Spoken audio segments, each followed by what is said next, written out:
Meu filho me liga toda noite no mesmo horário e pergunta: Você está sozinha? Se eu digo que sim, ele desliga. Se eu digo que não, ele insiste em saber quem está comigo. Noite passada, eu menti e disse a ele: Estou sozinha. Eu nunca imaginei que isso salvaria a minha vida. O telefone tocou pontualmente às 22h57, como vinha acontecendo todas as noites nos últimos 3 meses. Eu estava sentada na poltrona do meu falecido marido, aquela perto da janela de onde eu tinha a vista para o pomar de macieiras que se estendia atrás do nosso sítio aqui no interior de São Paulo. As árvores agora estavam secas, como dedos esqueléticos apontando para o céu de novembro. Eu segurava os óculos de leitura do Roberto nas mãos, girando-os de um lado para o outro, me perguntando por que, depois de 2 anos, eu ainda os guardava na mesinha de centro. Alô, Alexander, eu disse, sem nem checar o identificador de chamadas. A pontualidade do meu filho era quase patológica. Mãe! A voz dele parecia tensa, controlada. Você está sozinha? A pergunta. Sempre a mesma pergunta. Deixei meu olhar percorrer a sala de estar, o sofá de flores desbotado que eu e o Roberto compramos há 30 anos, o relógio de carrilhão que era da minha mãe. A foto do casamento em cima da lareira, onde nós dois parecíamos incrivelmente jovens. A casa parecia enorme em seu vazio. Cada cômodo ecoava a ausência do homem que os preenchera com seu riso, sua presença, sua vida. Sim, eu respondi. Estou sozinha. A linha ficou muda. Olhei para o telefone na minha mão e ouvi o silêncio que se seguiu. Aquilo era novo. Normalmente, quando eu dizia que sim, o Alexander começava um monólogo sobre segurança, sobre trancar as portas, sobre os perigos do isolamento rural para uma mulher da minha idade. Ele herdara a preocupação do pai, mas não o seu calor humano. Hoje à noite, apenas silêncio e uma ligação encerrada. Coloquei o telefone de lado, minha mão tremendo levemente. Com o tempo, aprendi a confiar nos meus instintos, e naquele momento eles gritavam que algo estava errado. A casa se aquietava ao meu redor com seus estalos e rangidos familiares. Eu vivi aqui por 40 anos, criei o Alexander dentro dessas paredes, enterrei meu marido a partir da sala de visitas. Eu conhecia cada som, cada corrente de ar, cada detalhe. Por isso, percebi imediatamente quando a maçaneta da porta da cozinha girou. Eu tinha trancado. Eu sempre fazia isso depois do jantar. Minha respiração travou na garganta. Fiquei completamente imóvel na poltrona, parcialmente escondida pelo largo batente da porta que bloqueava a visão da cozinha. Pela fresta, consegui ver uma sombra passar pela janela da área de serviço. Alguém estava tentando entrar. Meus pensamentos voavam. O telefone estava na mesinha. Eu poderia ligar para o 90, mas a viatura mais próxima, numa noite boa, levaria uns 20 minutos para chegar. A arma que o Roberto guardava estava trancada no cofre do quarto e eu nunca aprendi a combinação. Ele sempre planejava me ensinar, mas sempre havia um amanhã, até que o amanhã deixou de existir. A maçaneta parou de se mexer. O silêncio se espalhou, espesso e sufocante. Então, ouvi passos recuando pelo cascalho da entrada. Esperei 5 minutos inteiros antes de me mexer. Meu coração martelava contra as costelas. Quando finalmente me levantei, minhas pernas pareciam fracas. Me arrastei até a janela da cozinha e espiei pela cortina. Nada. Apenas a escuridão e a luz de segurança distante no estábulo. Mas, em cima da mesa da cozinha, vi algo que não estava lá antes. Um envelope branco, sem selo, bem no meio da mesa. Minhas mãos tremeram quando me aproximei. O envelope era de um papel caro, do tipo usado para convites de casamento ou anúncios formais. Não tinha nome, nem endereço, nem marca alguma. Eu deveria ter ligado para a polícia. É o que uma pessoa sensata teria feito. Mas algo me impediu. Talvez fossem os 40 anos de independência que a vida no campo exige. Ou talvez fosse a lembrança da voz do Alexander ao telefone. Aquela urgência estranha na pergunta dele. Você está sozinha? Abri o envelope. Dentro havia uma única foto antiga e levemente desbotada. Mostrava esta casa, a minha casa, mas de pelo menos 30 anos atrás, a julgar pelas macieiras jovens e pelo celeiro original que acabou queimando em 98. Na frente da casa, 4 pessoas, Roberto, bonito e jovem, em suas roupas de trabalho. Eu mesma, com quase 30 anos, segurando o Alexander bebê e duas pessoas que eu não reconheci. Um homem alto de cabelos escuros e uma mulher com uma expressão severa. No verso, em uma caligrafia que eu não conhecia, estava escrito: A Sociedade, 1992, algumas dívidas nunca prescrevem. Minha boca secou. 1992, o ano em que compramos este sítio. O ano em que o Roberto chegou em casa um dia com o dinheiro da entrada e me disse que um tio dele tinha morrido e deixado uma herança. Eu nunca questionei. Nós tínhamos nos esforçado tanto, tínhamos 3 empregos entre nós dois. Sonhávamos com nossa própria terra. O dinheiro pareceu um milagre, mas o Roberto era filho único e os pais dele também foram. Ele não tinha tio nenhum. Virei a foto novamente e estudei os rostos dos estranhos. O homem tinha a mão no ombro do Roberto de um jeito que parecia possessivo, de dono. A mulher me olhava com uma expressão que agora eu podia reconhecer como algo próximo ao desprezo. Quem eram aquelas pessoas? E por que alguém me deixaria aquela foto agora? 2 anos depois da morte do Roberto? O telefone tocou de novo. Quase deixei a foto cair. Desta vez não era o Alexander. O número era restrito. Alô? Minha voz soou mais forte do que eu me sentia. Dona Diana Heldvine? Uma voz masculina, suave e culta, com um sotaque paulistano quase imperceptível. Sim, meu nome é Diana Heldvine. Meu nome é Dr. Jacob Thorsen. Sou advogado. Peço desculpas pela hora avançada, mas estou tentando contato há algum tempo. Seu filho interceptou minhas ligações. Meu aperto no telefone se intensificou. Do que o senhor está falando? Eu represento o espólio de Catarina e Wilhelm Mörke. Eles faleceram há 6 meses em um acidente de carro perto de Santos. A senhora foi contemplada no testamento deles, Dona Diana, de forma bem proeminente, aliás. A sala pareceu girar levemente. Sentei-me pesadamente na cadeira mais próxima. Eu não conheço ninguém com esses nomes. Talvez não pelo nome, disse Thorsen cautelosamente. Mas creio que os conheceu há 33 anos, quando a senhora e seu falecido marido adquiriram sua propriedade. Olhei para a foto na minha mão, para a mulher severa e o homem alto com o aperto possessivo no ombro do Roberto. O que o senhor quer? Sussurrei.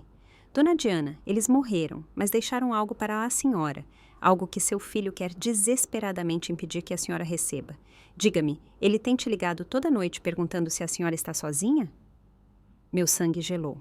Como o senhor sabe disso?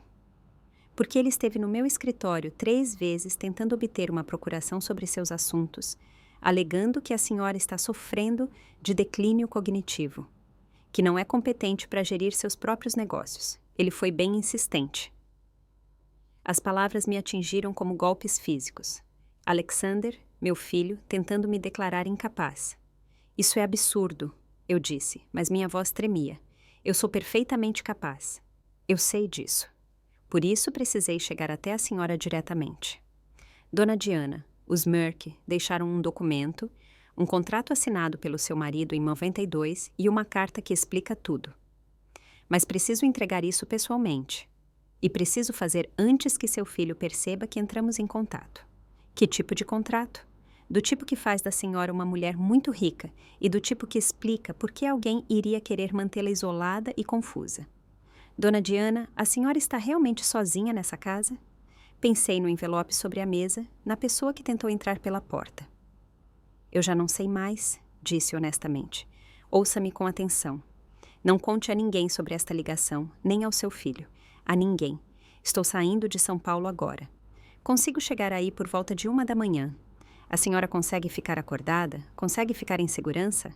Olhei ao redor da minha cozinha, o cômodo onde preparei o café da manhã por 40 anos, onde cuidei das doenças de infância do Alexander, onde eu e o Roberto planejamos nosso futuro em inúmeras xícaras de café. De repente, parecia território estrangeiro, cheio de sombras e segredos. Dona Diana? A voz de Thorsen era urgente. Está aí? Estou aqui, eu disse. Vou esperar. Mantenha suas portas trancadas. Se alguém chegar antes de mim, mesmo que seja seu filho, não deixe entrar, entende? Sim. Certo. Até logo. Ele desligou. Fiquei sentada na cozinha por um longo tempo, encarando a foto, a sociedade. 1992. Algumas dívidas nunca prescrevem. Roberto mentiu para mim. Alexander estava tentando me declarar incapaz. Alguém tentou invadir minha casa e 2 estranhos, de quem nunca ouvi falar, morreram e me deixaram algo. Dinheiro, propriedades, segredos. O relógio de carrilhão na sala bateu 23. Eu tinha 2 horas até Thorsen chegar. 2 horas para descobrir com o que estava lidando, para decidir se podia confiar nele, para me proteger do que estava por vir. Levantei e fui até o escritório do Roberto, o único cômodo da casa que eu mal tinha tocado desde que ele morreu. A mesa dele estava exatamente como ele a deixou, arrumada, organizada, tudo no lugar. Roberto era meticuloso, quase obsessivo. Comecei a abrir as gavetas. Na terceira de baixo para cima, escondido sob uma pilha de manuais antigos de maquinário agrícola, encontrei outro envelope. O mesmo papel caro, a mesma superfície sem marcas. Dentro havia uma chave de latão antiga, do tipo que abriria um cofre de banco. E um bilhete com a letra do Roberto. Diana, se você está lendo isso, eu já parti. Sinto muito por tudo. A chave abre o cofre do INI 474 na Caixa Econômica de Campinas. Vá sozinha, não conte a ninguém, especialmente ao Alexander. Ele não entende, ele não pode entender. Alguns segredos servem para proteger, não para ferir. Eu te amei sempre. R. Minhas mãos tremeram ao segurar o bilhete. Roberto sabia de algo. Ele tinha deixado um caminho para eu descobrir o quê. O telefone tocou de novo. Alexander, pontual para sua segunda tentativa, desta vez, quando ele perguntou: Você está sozinha? Tomei uma decisão que mudaria tudo. Não, eu menti. Um policial passou por aqui, ele ainda está verificando o terreno. Achou que viu alguém no pomar. O silêncio do outro lado desta vez foi mais longo. Quando Alexander falou novamente, sua voz estava diferente, mais dura, mais fria. Isso é bom, mãe, isso é muito bom. Fique segura esta noite. Eu passo aí amanhã cedo, logo na primeira hora. Precisamos conversar. Sobre o quê? Sobre o futuro. Sobre o que é melhor para você.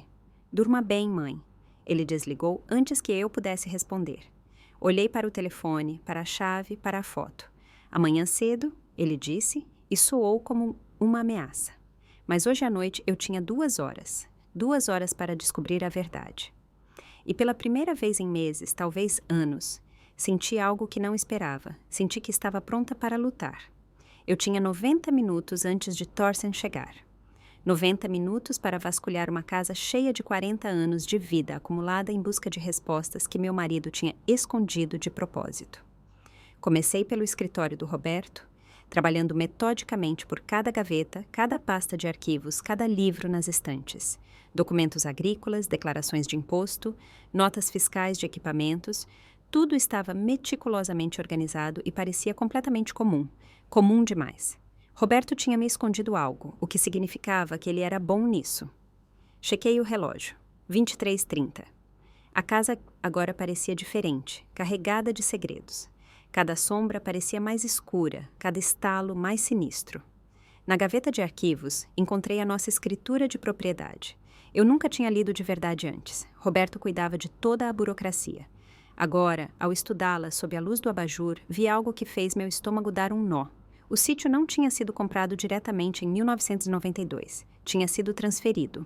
Os proprietários anteriores constavam como Wilhelm e Katharina Mörke, o casal da foto. O casal em cujo espólio eu supostamente tinha sido beneficiada. Nós não compramos este sítio. Ele nos foi dado. Por que alguém daria um sítio de 4 hectares com casa e estábulo de presente? O que Roberto tinha feito para merecer tal presente? O relógio bateu meia-noite e eu quase dei um pulo.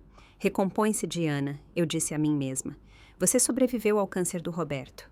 Você aguentou este sítio sozinha. Sobreviveu a 2 invernos no interior sem ele. Você consegue fazer isso. Fui até o quarto, no guarda-roupa do Roberto. As roupas dele ainda estavam lá. Eu ainda não tinha conseguido me desfazer delas. Passei as mãos pelos bolsos dos seus paletós, sentindo-me boba como uma personagem de filme. Mas no bolso interno do seu melhor terno de domingo, encontrei algo. Um cartão de visitas, gasto de tanto ser manuseado. Mörke e Associados. Investimentos privados.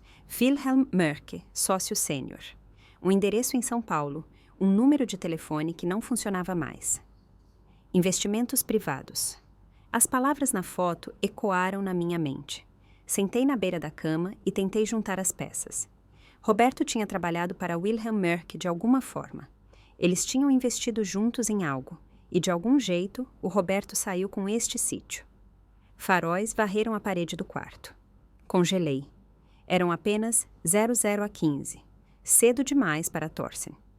Fui até a janela e espiei pela cortina. Um SUV escuro tinha entrado na minha garagem. O motor ainda estava ligado. Enquanto eu observava, Alexander desceu do lado do motorista. Meu filho estava aqui agora. Ele deveria vir amanhã cedo. Ele disse, amanhã cedo.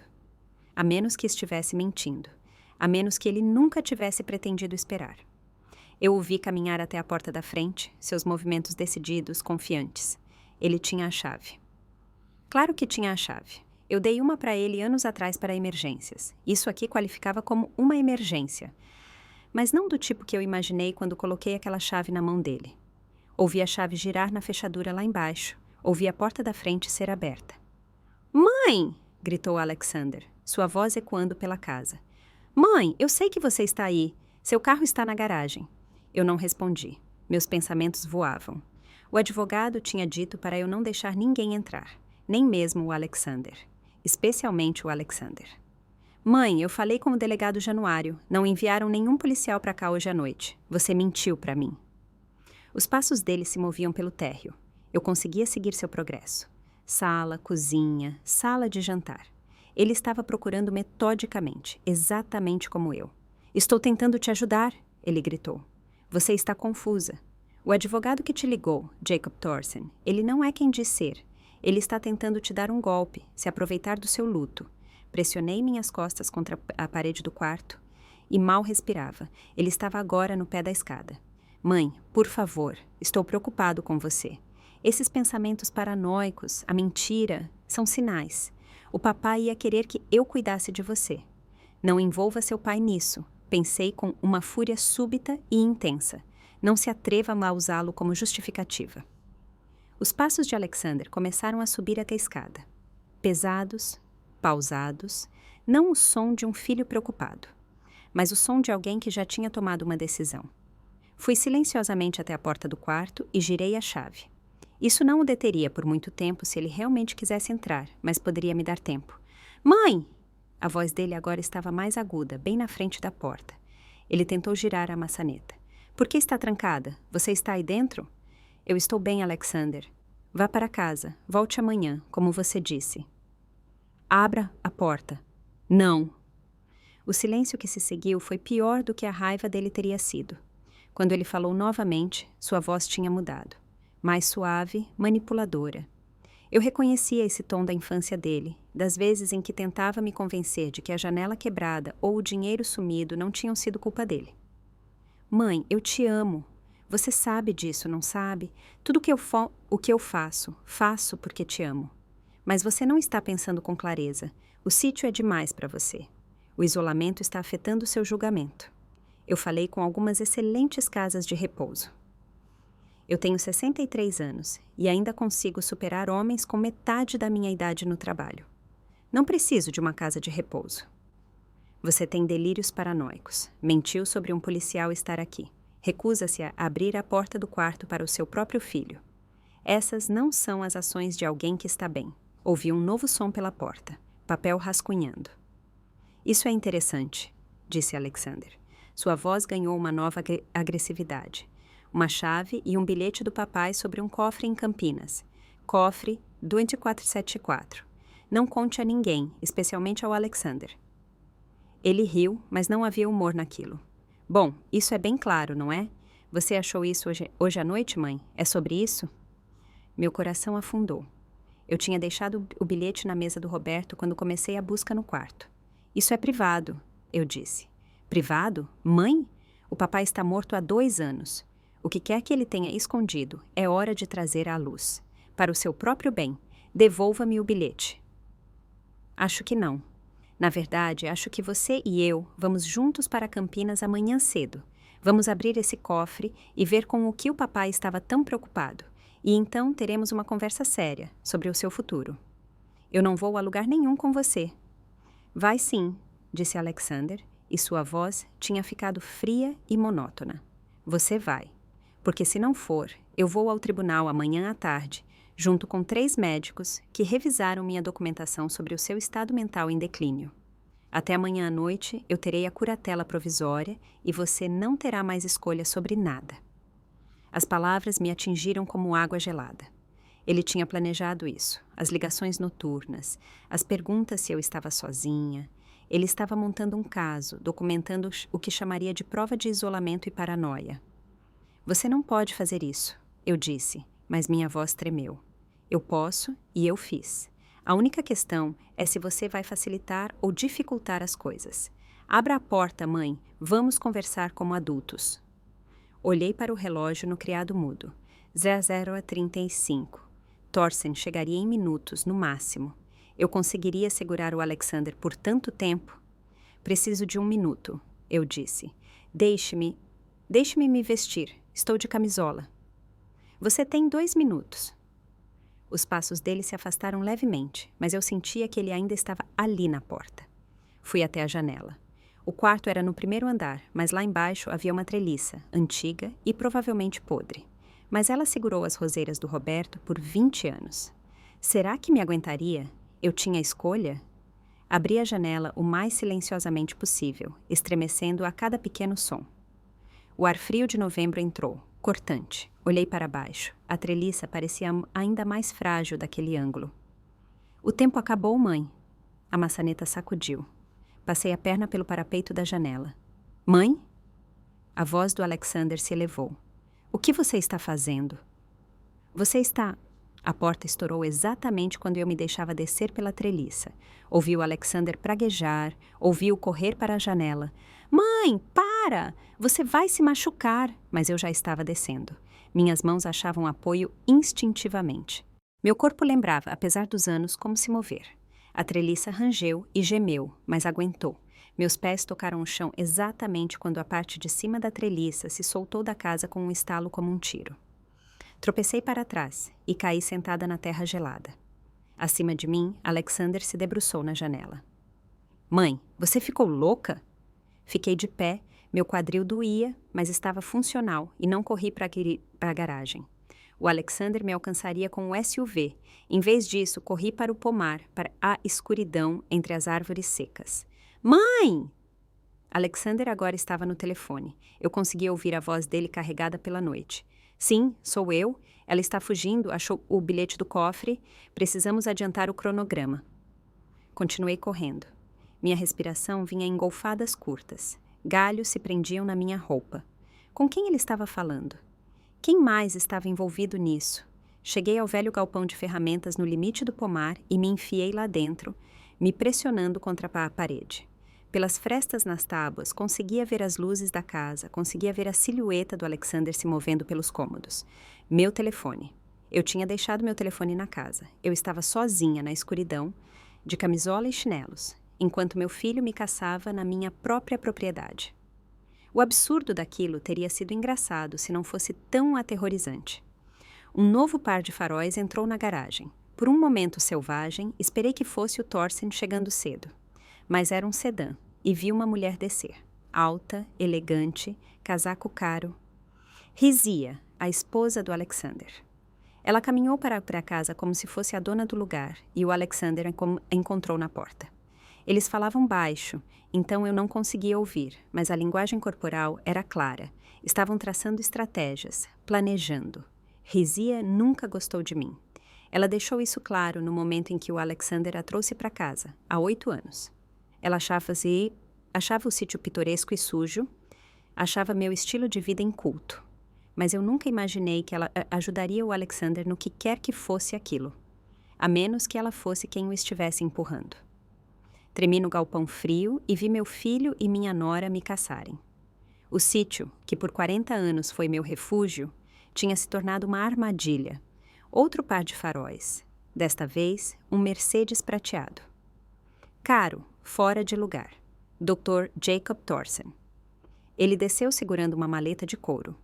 Viu os 2 carros na garagem, viu o Alexander e a Rizia parados na varanda e sua expressão endureceu. Ele chegou cedo. Graças a Deus, ele chegou cedo. Eu o vi se aproximar da casa, vi o confronto se desenrolar como uma pantomima. Alexander bloqueava a porta. Thorsen mostrou sua identificação. Rísia falava agitada ao telefone. Então, Thorsen fez algo inesperado. Entregou um documento ao Alexander, disse algo ríspido e voltou para o carro, mas ele não foi embora. Ele dirigiu até a borda da garagem e desligou o motor, esperando. Alexander e Rísia recuaram para dentro de casa. As luzes se acenderam em todos os cômodos. Estavam me procurando. Eu precisava chegar ao Thorsen, precisava alcançar aquele carro. Mas um terreno aberto ficava entre o galpão de ferramentas e a garagem, e o Alexander tinha se posicionado na janela e tinha visão livre. O telefone na casa tocou. Eu conseguia ouvir até daqui, agudo e insistente. 1, 2, 3 vezes. Parou. Então, momentos depois, todas as luzes da casa se apagaram, a energia. Alguém tinha desligado a chave geral. Na escuridão, ouvi a voz da Rísia gritar alarmada. Vi feixes de lanternas varrendo as janelas. Aquela era a minha chance, talvez a única. Corri. Corri pela escuridão. Meus chinelos eram silenciosos na grama endurecida pela geada. Atrás de mim, ouvi Alexander gritar algo. Ouvi a resposta mais aguda da Rísia. O feixe da lanterna balançava loucamente de um lado para o outro. Procurando, mas eu já estava no Mercedes do Thorsen, escancarando a porta do passageiro e me jogando para dentro. Acelera! Eu arquejei. Acelera agora! Thorsen não hesitou. O motor rugiu e nós saímos de ré pela garagem. O cascalho voou. No retrovisor, vi Alexander correndo atrás de nós, seu rosto distorcido de raiva sob a luz espalhada da lanterna da Rísia. Alcançamos a estrada principal e Thorsen acelerou. O sítio desapareceu atrás das árvores secas. Só então percebi que estava tremendo incontrolavelmente. Minha camisola, apesar do frio de novembro, estava encharcada de suor frio. Dona Diana, disse Thorsen calmamente, como se idosas de camisola fugindo para dentro do seu carro fossem algo cotidiano. Eu trouxe um cobertor, está no banco de trás. Alcancei e o puxei para os meus ombros. A lã era áspera, mas quente. Obrigada. Presumo que eram seu filho e a esposa dele. Eles estavam me procurando. Ele achou o bilhete que o Roberto deixou sobre o cofre. Ele planeja me declarar incapaz amanhã. Thorsen assentiu sombriamente.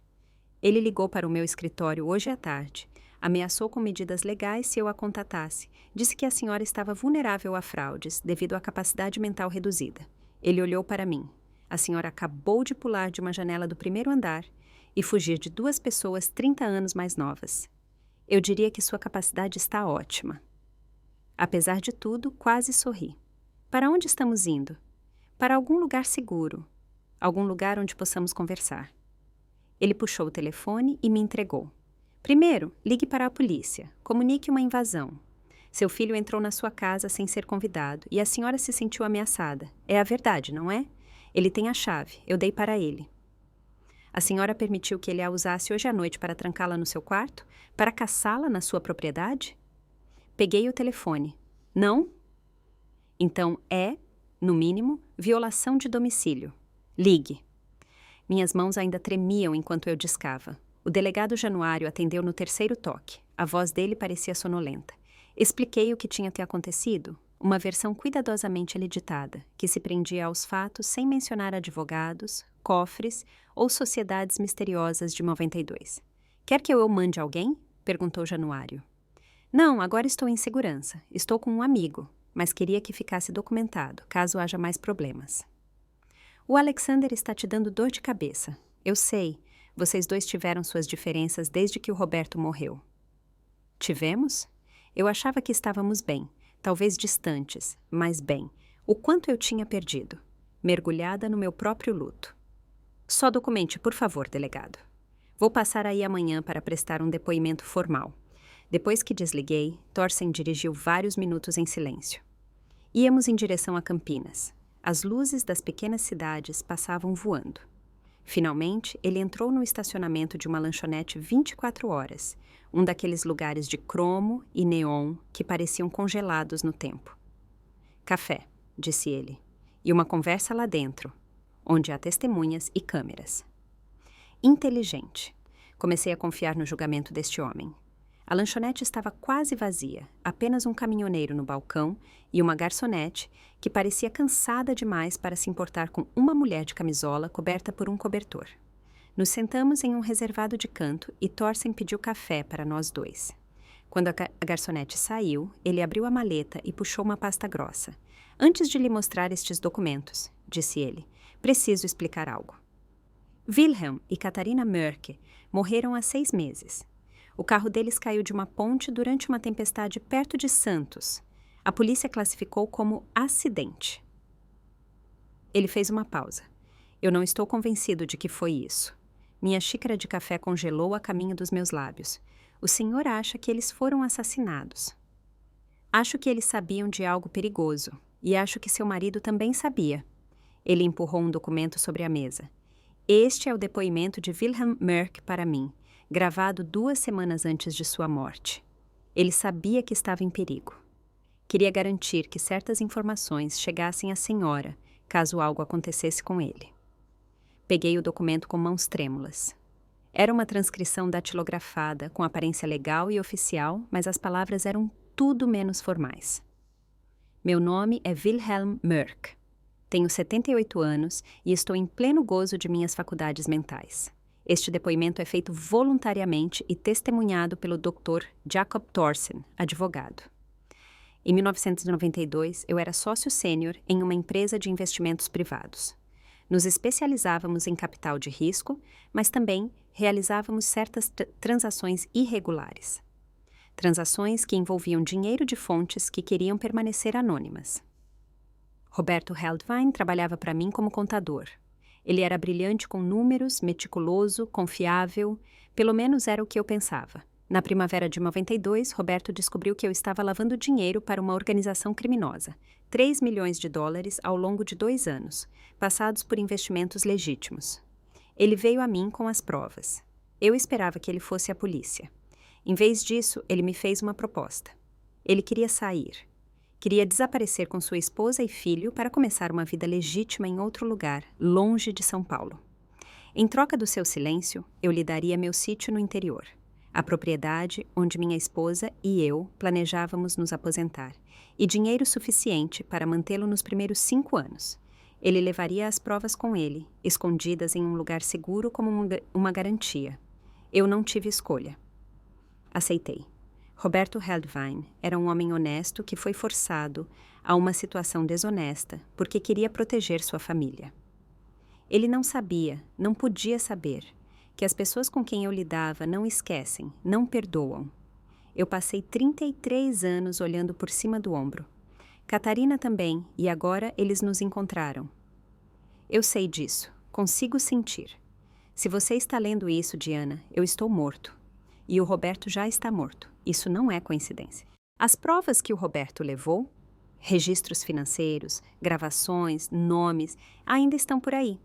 Ele me disse que as escondeu em algum lugar no sítio, em algum lugar que vocês só encontrariam se precisassem. Ele disse que vocês eram mais espertos do que qualquer um lhes dava crédito e que caso ele morresse inesperadamente, vocês descobririam. Você precisa encontrar Diana, não pelo dinheiro. Deus sabe que há o suficiente disso. E estou deixando para você tudo o que tenho para compensar o perigo em que coloquei sua família. Você precisa encontrar porque eles serão os próximos a vir. Seu filho, Alexander, não conhece a história toda.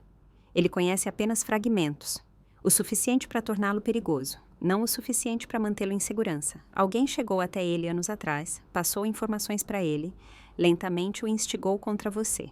Ele acredita que está protegendo o nome da família, está protegendo sua herança. Ele não percebe que está trabalhando para as pessoas que mataram o pai dele. Não confie em ninguém. Encontre as provas e, pelo amor de Deus, mantenha-se viva. Wilhelm Mörk. Li o depoimento 3 vezes. Minhas mãos tremiam tanto que o papel rascunhava. Quando finalmente olhei para Thorsen, minha voz saiu apenas como um sussurro. O Roberto foi morto. Eu acredito que sim, o diagnóstico de câncer era legítimo, mas acho que foi acelerado. Existem substâncias que podem acelerar a deterioração celular, fazer uma doença natural progredir mais rápido, difícil de detectar, especialmente em alguém que já está em estágio terminal. Mas por que depois de 33 anos? Porque alguém começou a fazer perguntas. Alguém com conexões descobriu a antiga operação de lavagem de dinheiro e começou a investigar. O nome de Wilhelm Merck surgiu e quando surgiu, alguém se lembrou de Roberto Heldwein, o contador que desapareceu com provas que ainda poderiam destruí-los. Pensei nos últimos meses do Roberto, na rápida deterioração. Como os médicos ficaram surpresos com a velocidade com que o câncer se espalhou, como ele parecia quase aliviado no fim, como se esperasse algo pior. Ele sabia, eu disse. Ele sabia que tinham encontrado ele. Acho que ele suspeitava. Por isso deixou o bilhete e a chave para mim. Ele estava tentando me dar um caminho para me proteger. E o Alexander? O nome tinha um gosto amargo na minha boca. O Alexander trabalha para eles. Não conscientemente, mas sim, alguém o manipulou, provavelmente passando informações para ele há anos, fazendo-o acreditar que a senhora está perdendo sua capacidade mental, que o sítio deveria ser vendido, que a senhora precisa ser internada em uma casa de repouso. A expressão de Thorsen endureceu. Assim que a senhora for declarada incapaz e o Alexander tiver a curatela, o sítio poderá ser vasculhado minuciosamente. As provas que o Roberto escondeu serão encontradas e destruídas. E a senhora? Ele não terminou a frase. Não precisava. Eu serei levada para uma instituição onde ninguém acreditará no que eu digo, completei. Onde posso ter um acidente, uma queda, um erro de medicação. Sim. O caminhoneiro no balcão pagou sua conta e saiu. A garçonete encheu nossos cafés sem comentar. A normalidade daquilo parecia surreal. O que tem no cofre? Perguntei. Eu não sei, mas acho que é um mapa. Instruções, o começo da trilha para as provas reais. Thorsen puxou outro documento. Este é o testamento do Wilhelm Merck. Ele deixou todo o patrimônio dele para a senhora. 4 milhões de reais. A casa na praia. Tudo. Mas há uma condição. A senhora só pode acessar depois que encontrar as provas do Roberto e entregá-las à Polícia Federal. 4 milhões de reais. A quantia que o Wilhelm tinha lavado. Pagamento pelo meu silêncio ou pelo meu perigo, talvez ambos. Tem mais uma coisa, disse Thorsen. Ele empurrou uma foto sobre a mesa. Mostrava um homem na casa dos 50 anos, de cabelos grisalhos, bonito, num terno caro.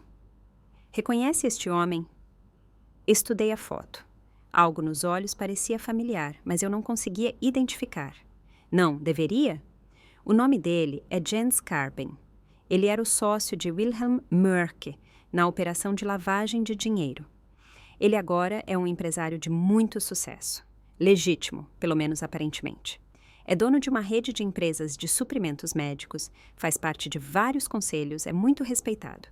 E ele tem visitado seu filho regularmente no último ano. Alexander acha que Carben é um consultor empresarial que o ajuda a planejar seu futuro financeiro. Na verdade, ele o alimenta com informações sobre seu suposto declínio mental e o prepara para assumir o controle. As peças se encaixavam com uma clareza aterrorizante. As ligações noturnas perguntando se eu estava sozinha.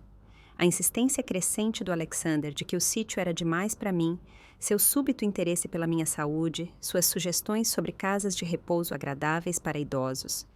Eles tinham preparado o terreno lenta e cuidadosamente para ter minha remoção. Como o senhor sabe de tudo isso? Perguntei. Thorsen hesitou. Porque o Wilhelm Merck contratou um detetive particular antes de morrer, alguém para monitorar a família dele e a sua, alguém que documentou cada encontro entre Carben e seu filho. Ele puxou outra pasta. Esta estava cheia de fotos, transcrições, relatórios de vigilância. Está tudo aqui, mas não será suficiente para provar nada contra o Carben. As únicas provas reais são as que o Roberto escondeu. Olhei para a pilha de documentos, as fotos, a prova da traição do meu filho.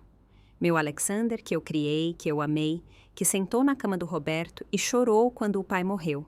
Ele tinha sido manipulado. Sim, mas ele também tinha estado disposto a acreditar que eu era incapaz, disposto a me trancar. Precisamos ir a esse cofre, eu disse. Agora, hoje à noite. O banco só abre às 10 horas da manhã. Então vamos esperar, mas não aqui. O Carben já sabe do cofre a esta altura. O Alexander deve ter contado para ele. Eles vão estar esperando no banco. Eu pensei nisso. Thorsten puxou o telefone e fez uma ligação. Gregório, sou eu, Jacob. Preciso daquele favor. Sim, hoje à noite. Caixa Econômica, Agência Central, cofre 224-74, em 20 minutos. Você salvou minha vida. Ele desligou e sorriu. Gregório Elias é o gerente da agência. Estudamos direito juntos. Ele nos encontra no banco em 20 minutos com essa equipe de segurança. Acesso privado, sem entrada pública, sem chance de ninguém saber que estivemos lá até terminarmos. Senti um lampejo de esperança.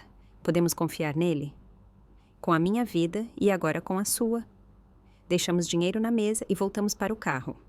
Quando Thorsten ligou o motor, me vi no espelho lateral. Cabelos desgrenhados, rosto pálido, ainda de camisola sob o cobertor. Eu parecia uma louca. Talvez eu fosse. Talvez tudo aquilo fosse exatamente o que o Alexander disse. Delírios paranoicos provocados pelo luto e isolamento. Mas então me lembrei do gelo na voz do meu filho quando ameaçou com a curatela. O jeito que a Rísia sorriu quando mencionou casas de repouso. A foto de Wilhelm e Catarina Mörke com as mãos no ombro do Roberto diante de todos. Não, aquilo era real, tudo aquilo. Dona Diana, disse Thorsten, enquanto dirigíamos pelas ruas desertas em direção ao banco. O que quer que encontremos naquele cofre, o que quer que o Roberto tenha deixado para a senhora, está pronta para levar isso adiante? Para agir contra seu próprio filho, se necessário? Pensei no Alexander bebê, criança, adolescente ajudando o Roberto no trabalho do sítio.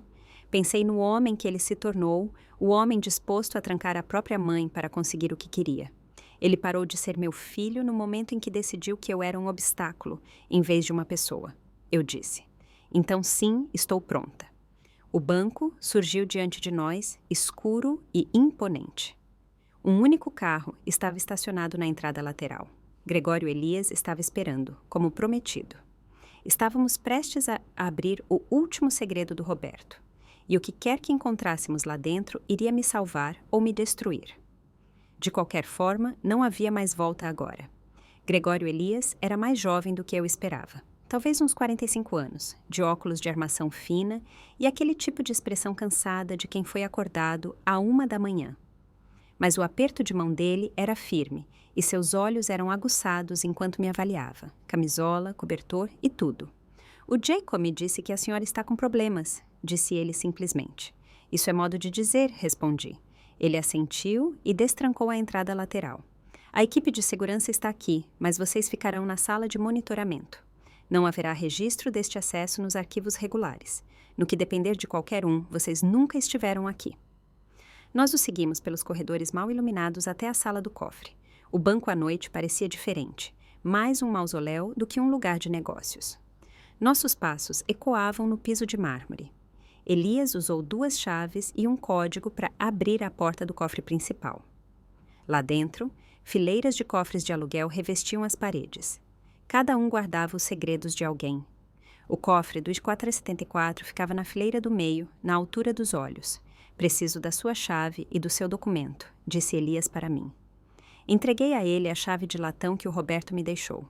Eu não estou com meu RG. Ficou na casa. Elias olhou para Thorsten, que pegou o telefone e mostrou algo a ele. Provavelmente as fotos do detetive particular. Prova da minha identidade. Elias as estudou. Depois me estudou e finalmente assentiu. Bom o suficiente para hoje à noite. Mas, Dona Diana, oficialmente este acesso nunca aconteceu. Entendido? Ele inseriu as 2 chaves, a dele de gerente e a minha de latão, e a gaveta deslizou para fora com um som metálico suave. Era maior do que eu esperava, talvez uns 60 centímetros de comprimento. Vou lhes dar privacidade, disse Elias e saiu da sala do cofre. Thorsten e eu ficamos ali, olhando para as gavetas. Era isso. A última mensagem do Roberto para mim, escondida por 2 anos, esperando pelo momento em que eu precisaria dela. Levantei a tampa.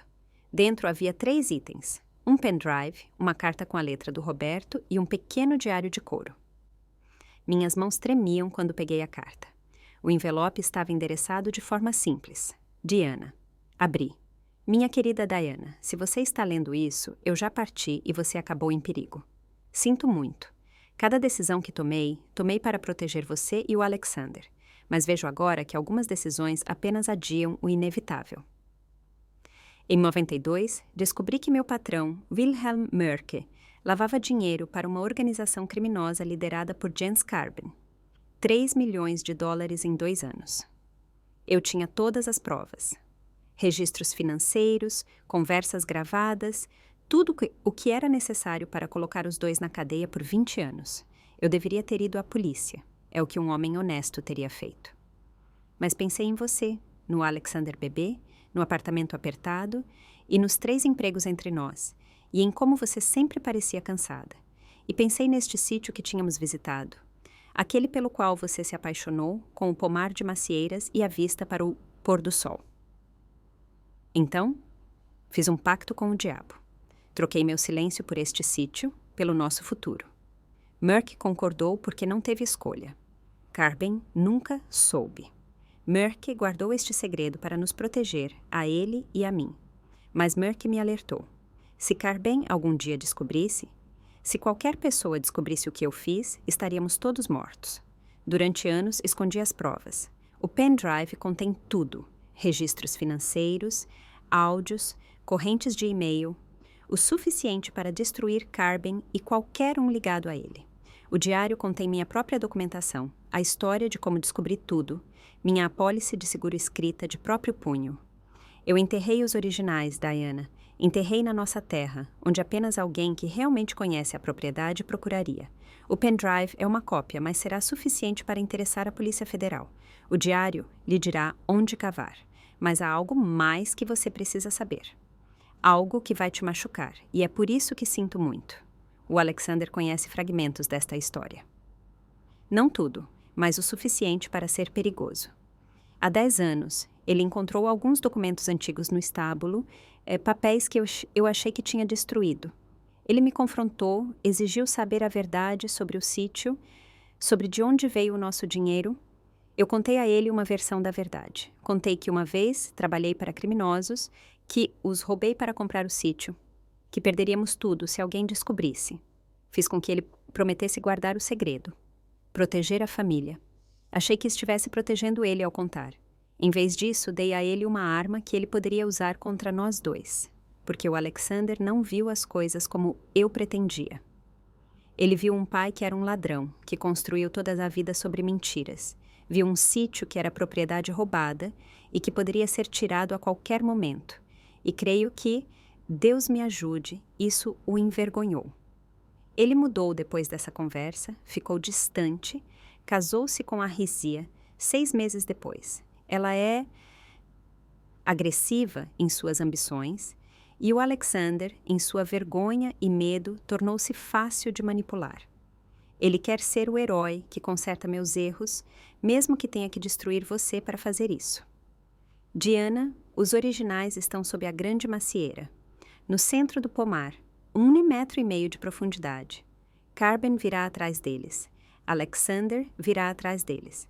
Não os entregue a nenhum dos dois. Chame a PF. Entregue tudo. Salve a si mesma e, se possível, salve o nosso filho de si mesmo. Eu te amo. R. Terminei de ler e as lágrimas escorriam pelo meu rosto. Thorsen colocou a mão no meu ombro. Sinto muito, Diana. Limpei o rosto com o cobertor. O cansaço desapareceu, substituído por uma clareza fria e afiada. Olhei para o pendrive e para o diário na gaveta. O Alexander acha que o meu marido era um ladrão, eu disse. Ele acha que este sítio foi o preço de um crime, mas o Roberto não roubou este sítio. Ele o ganhou como garantia pela vida dele. E agora meu filho está ajudando o homem que quer nos destruir. O que a senhora quer fazer? Perguntou Elias. Quero ir para casa. Diana, Thorsen advertiu. A casa não é segura. O Carbon e o Alexander estão lá. Eles estão procurando por algo que não sabem onde está, eu disse. O Alexander conhece os fragmentos, mas ele não conhece o sítio. Não como eu conheço. Ele nunca gostou da terra, nunca se importou com as árvores. Ele não sabe onde procurar. Mas eles têm o bilhete sobre o cofre, lembrou Thorsen. Eles saberão que a senhora esteve aqui. Deixe que saibam. Quando chegarem aqui, o cofre estará vazio. Elias, o senhor pode providenciar para que ninguém mais acesse este cofre hoje? Considerei feito. Vou colocar uma trava eletrônica de manutenção. Ninguém entra até a senhora autorizar. Ótimo. Thorsen, o senhor disse que tinha provas de que o Carben estava manipulando o Alexander. O senhor tem fotos dele no sítio? Tenho. Pois bem, vamos para casa. Preciso pegar o que está sob a árvore antes que eles fiquem desesperados o suficiente para queimar o pomar inteiro. Dona Diana, Elias interrompeu, deixe-me chamar um carro forte ou pelo menos um segurança para ir com vocês. Não, eu disse. Isso chamaria atenção demais. O Thorsen e eu faremos isso. Sou uma velha senhora de camisola, Elias. Quem suspeitaria que estou indo enfrentar uma organização criminosa? Saímos do banco pela porta lateral. O ar da madrugada estava ainda mais frio, mas eu não sentia nada. Minha mente estava focada na grande macieira. Thorsen dirigia rápido, mas com cuidado. Dona Diana, ele disse depois de alguns minutos, o Alexander é perigoso? Meu filho não é um assassino, eu disse, querendo acreditar nas minhas próprias palavras.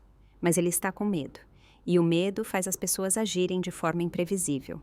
A Rítzia, por outro lado, ela é fria. Ela quer o que acha que lhe é devido por direito. E o Carben? O Carben é um monstro que usa ternos caros. Ele matou os Merck, ele matou o Roberto, ele não vai parar agora. Chegamos perto do sítio 10 minutos depois. Thorsen apagou os faróis a 1 quilômetro de distância, guiando-se apenas pela luz da lua e pelo brilho tênue das luzes de segurança da minha propriedade. Estacionamos na estrada de terra que corria atrás do pomar, longe da entrada principal. Fique aqui, eu disse. De jeito nenhum, vou com a senhora. Thorsen, o senhor é um advogado de cidade grande. Suas mãos não estão acostumadas a cavar terra debaixo de árvores. Eu faço isso. Vou ajudar. E trouxe algo que pode ser útil. Ele abriu o porta-luvas e tirou uma lanterna tática pesada e uma pequena câmera de lapela. Se algo acontecer, quero que fique registrado. Saímos do carro e entramos no pomar por trás. O cheiro de maçãs maduras e terra úmida me atingiu. Era o cheiro da minha vida. Caminhamos em silêncio entre as fileiras de árvores. Eu conseguia navegar ali de olhos fechados.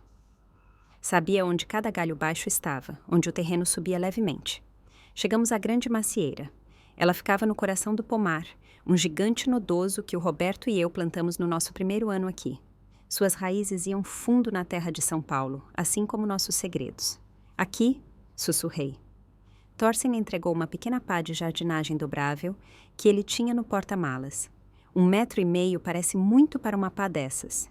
O Roberto era um homem prático, eu disse.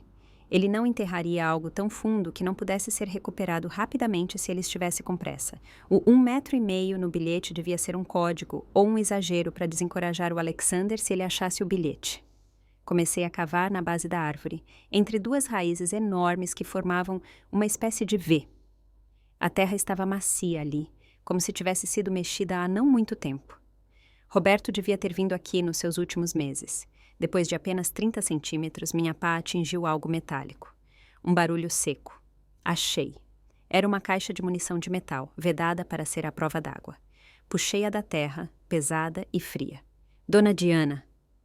Um feixe de lanterna nos atingiu de repente, vindo da direção da casa. Alexander estava ali, a uns 20 metros de distância. E ele não estava sozinho. Carben estava ao lado dele, e Rízia vinha logo atrás. Mãe, para com isso, gritou Alexander. Ele parecia desesperado. Dê isso para mim. É a única maneira de salvar o que resta da nossa família. Fiquei de pé, segurando a caixa contra o peito, a lama manchando minha camisola. Thorsen se colocou entre mim e eles, com a lanterna tática acesa, ofuscando-os. Dr. Thorsen, disse Carben, sua voz suave e perigosa cortando a noite. O senhor está fora da sua jurisdição. Isso é um assunto de família. Devolva o que a dona Diana encontrou e todos podemos ir para casa em paz. Em paz como os Merck? Perguntei, minha voz soando clara e firme no pomar. Ou em paz como o Roberto? O Alexander estremeceu ao ouvir o nome do pai. Mãe, do que você está falando? O papai morreu de câncer. Ele morreu de câncer que foi acelerado por substâncias que o Sr. Carben providenciou, disse Thorsen. Nós temos os registros, Alexander. O Carben matou seu pai para calá-lo, e agora ele está usando você para terminar o serviço. Isso é mentira! Gritou Rítzia. Alexander, não ouça eles. Eles querem tirar o sítio de você. Querem a herança. Que herança, Rítzia? Eu perguntei. Os 4 milhões que o Carben lavou? O sítio que foi dado como suborno pelo silêncio? Vocês querem construir sua vida sobre o sangue do Roberto? Alexander olhou para Carben, depois para mim. Ele parecia perdido. Jens, isso é verdade? Você machucou o meu pai? Carben deu um passo à frente, ignorando a pergunta. Alexander, pegue a caixa. Agora. Responda a ele, Carben, desafiou Thorsen. Diga a ele como você manipulou os exames médicos do Roberto. Diga como você o convenceu de que a mãe dele estava louca. De repente, Carben puxou uma arma. Pequena, preta, mortal. Ele apontou diretamente para mim. Chega de conversa. Alexander, pegue a caixa de munição. Se você não fizer isso, eu mesmo pego, depois de limpar o caminho. O mundo pareceu parar. Vi o rosto do meu filho mudar. Vi o medo ser substituído por algo que eu não via nele há muito tempo. A decência básica que o Roberto tentou instilar nele. Alexander deu um passo, mas não em minha direção. Ele se colocou na frente da arma do Carben. Não, disse Alexander. Sua voz era baixa, mas firme. Saia da frente, garoto, rosnou Carben. Não, você não vai encostar na minha mãe e você não vai levar o que o meu pai deixou. Alexander, você é um idiota, sibilou Rízia, puxando o braço dele. Saia daí. Ele a empurrou para o lado. Cala a boca, Rízia. Eu fui um tolo, mas não sou um monstro. Carben hesitou. Ele não esperava a resistência do Alexander. Naquele momento de hesitação, ouvi o som que eu estava esperando. Sirenes. Muitas sirenes. Luzes vermelhas e azuis começaram a brilhar através das árvores na frente da casa. O delegado Januário e a Polícia Federal tinham chegado. Thorsen tinha enviado a localização em tempo real. Larga essa arma, Carben! A voz de Januário ecoou por um megafone. Carben olhou ao redor, percebendo que o pomar estava sendo cercado. Ele olhou para mim, um ódio puro nos olhos. Por um segundo, achei que ele fosse atirar de qualquer jeito. Mas Alexander avançou sobre ele, derrubando-o no chão. A arma disparou para o alto. O som foi ensurdecedor.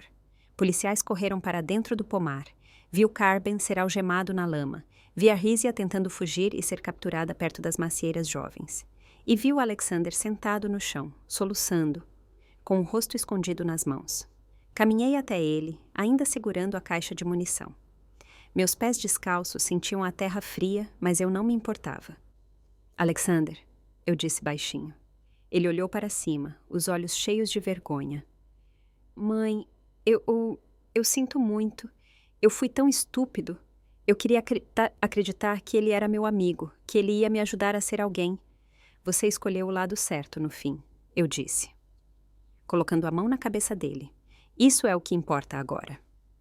As horas seguintes foram um borrão de depoimentos, luzes de lanternas e café quente trazido pelos policiais. Thorsen não saiu do meu lado. Ele garantiu que a caixa de munição fosse entregue diretamente aos agentes federais. Lá dentro, encontramos o que o Roberto tinha prometido. Não apenas os registros de 1992, mas evidências de que o Carben continuava suas operações até hoje, usando sua rede de suprimentos médicos para lavagem de dinheiro em escala internacional. Havia nomes de políticos, juízes e outros empresários envolvidos. Era o suficiente para derrubar um império. O sol começou a nascer sobre o pomar de macieiras, pintando o céu de laranja e rosa. Eu estava sentada na minha varanda, enrolada no cobertor do Thorsen, observando a polícia levar os últimos detidos. Dona Diana, disse Thorsen, sentando-se ao meu lado com uma xícara de café. O Alexander vai precisar de um bom advogado. Ele colaborou no final, mas ele estava envolvido em algumas das manobras do Carben. Eu sei, respondi, mas ele é meu filho. Vou ajudá-lo a reconstruir o que puder. E o sítio? Olhei para as macieiras, agora banhadas pela luz dourada da manhã. Vou ficar. O Roberto lutou muito por este lugar. Ele cometeu erros, escolhas terríveis, mas ele fez isso por nós. Vou cuidar dessas árvores. Vou garantir que as próximas safras sejam limpas. Thorsen sorriu. A senhora é uma mulher notável, Dona Diana. O Roberto tinha razão. A senhora é muito mais esperta do que qualquer um deu crédito. Eu só sou uma mulher que conhece a sua terra, Jacob, eu disse, tomando um gole do café quente. 3 meses depois, o sítio estava em plena floração. O ar estava doce com o perfume das flores de macieira. Alexander estava lá embaixo, ajudando o novo capataz a consertar a cerca. Ele tinha feito um acordo judicial. Prestaria serviços comunitários e ficaria sob observação, mas estava livre. Ele estava diferente agora. Mais calmo, mais presente. Rizia tinha ido embora. Ela não quis saber de um marido sem herança e com problemas na justiça. Eu não lamentei. Thorsen me ligou naquela tarde. Dona Diana, boas notícias. O espólio dos Merck foi liberado. Os 4 milhões de reais já estão na sua conta. Obrigada, Jacob. O que a senhora vai fazer com tanto dinheiro? Olhei pela janela para o pomar, para o lugar onde a grande macieira permanecia firme, guardiando os nossos segredos e da nossa redenção. Vou plantar mais árvores, eu disse, e talvez construir uma biblioteca na cidade, com o nome do Roberto. Desliguei o telefone e senti uma paz que não sentia há anos. O telefone tocou de novo alguns minutos depois. Era o Alexander, lá do fundo do pomar, usando o radiocomunicador que compramos para emergências. Mãe? Sim, filho. Você está sozinha? Desta vez, eu sorri. Não, Alexander. Eu nunca mais estarei sozinha. Pois eu sabia que em cada árvore, em cada brisa que passava pelas folhas, o Roberto estava comigo. E meu filho estava de volta. A casa não parecia mais vazia. Ela parecia, finalmente, como um lar. E a grande macieira? Ela continuava lá, suas raízes agora livres do peso do passado, crescendo em direção ao céu de São Paulo, testemunha silenciosa de que, às vezes, o amor de uma mãe e a astúcia de uma mulher são as armas mais poderosas do mundo. Se você gostou da minha história, escreva número 1 nos comentários.